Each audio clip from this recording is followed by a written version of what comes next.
February गत 16 तारिख दिन संध्या प्राय 5टा पाखापाखि सुंदरपदा गाँव जगन साहू ता स्कूटी रे से फेरुला बेले से एक्यूज 2 जन मनोज भोई एवं पितुना भोई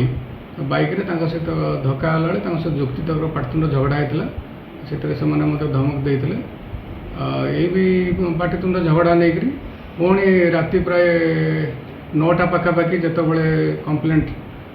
जगन साहू ता स्कूटी रे फेरुला से सुंदरपदा तल साही पाखे बरगछ पाखे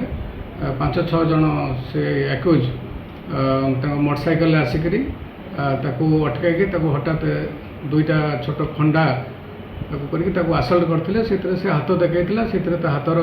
आंगुठी कटि जाता एवं हाथ इंजुरी होता इमिडिएट डाक्तरखाना पठाई यही घटना रे हमर एयरफील्ड थाना रे केस नंबर 43 एवं 307 सहित गोटे मकदमा रुजु होती से एक्यूज ना से से सुंदरपदार मनोज भई पितुना भई एवं अन्य 4 जन ना केस रुजु होता यही घटना रे हमर एक्यूज राजेश और राजा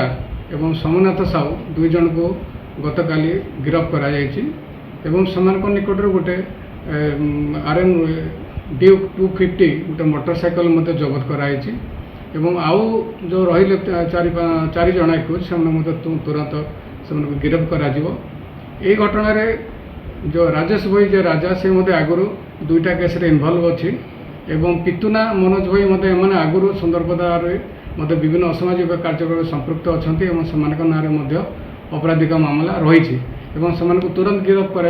ना 110 PR मकदमा दिज्व।